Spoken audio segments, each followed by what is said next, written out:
pronouns. Let's talk about reflexive pronouns. Reflexive pronouns show that the subject of a verb is the same as its object.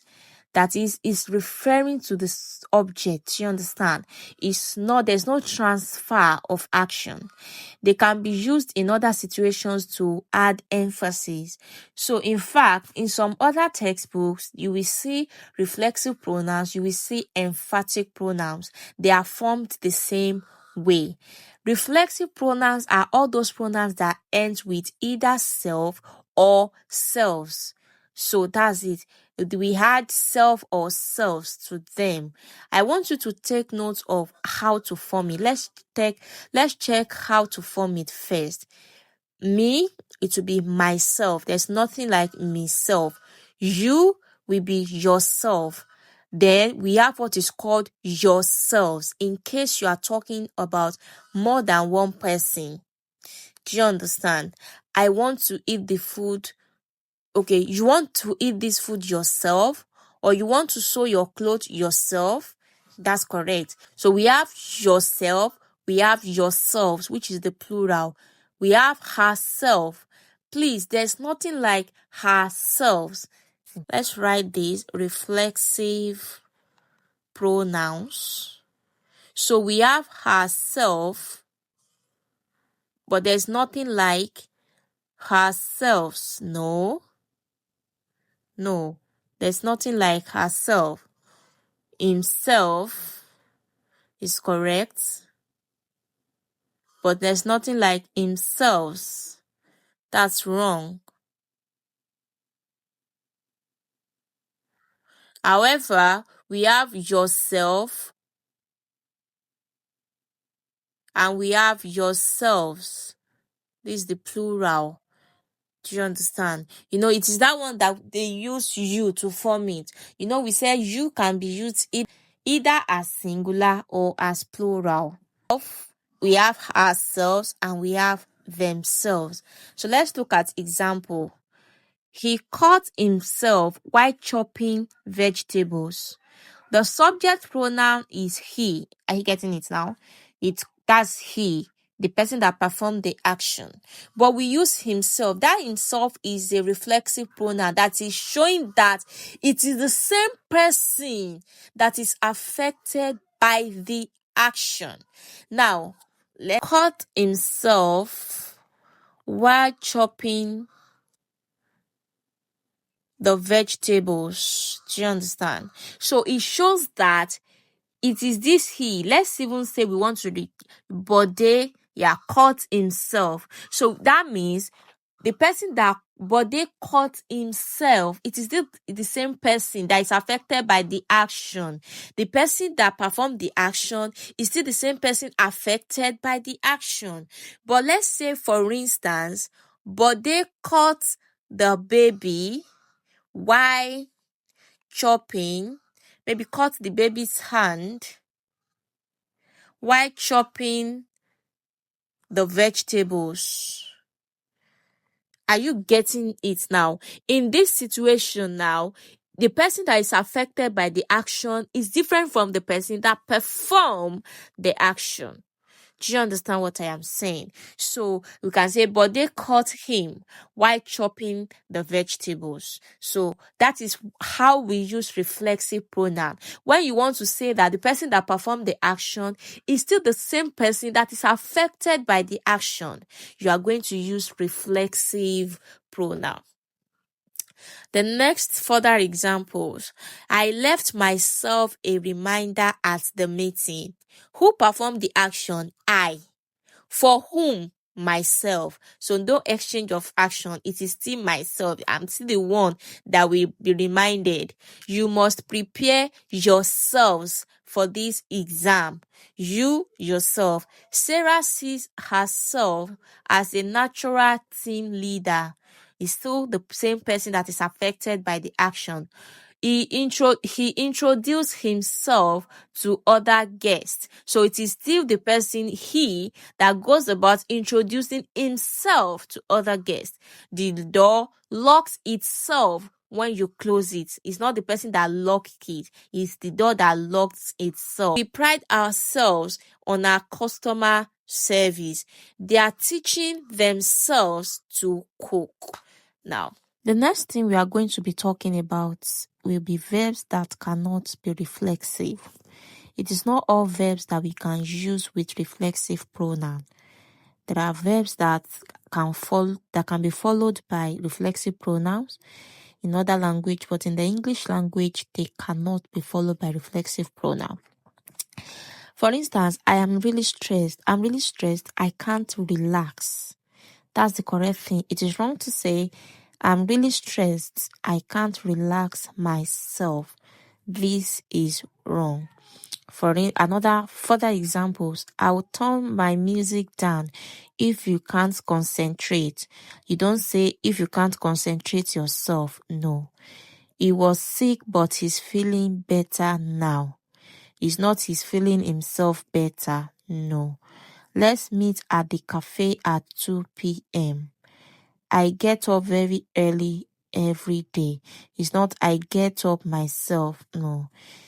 He shaves every morning, not he shaves himself. She goes to bed at the same time every night. She washes her hair every evening. I often hurry out of the house. Now, one of the mistakes that people make with reflexive pronoun is this. A reflexive pronoun can only be used if the subject and the object of the sentence are the same. Remember, I mentioned it. If that action that is performed by the subject is still received by the same person. But if the object is different from the subject, please do not use a reflexive pronoun. Instead, you are going to use an object pronoun.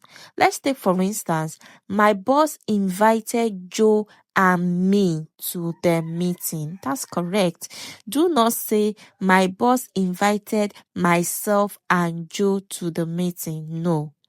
However, you can say, I invited myself to the meeting, or Joe invited himself to the meeting. Cannot say, my boss invited myself and Joe to the meeting.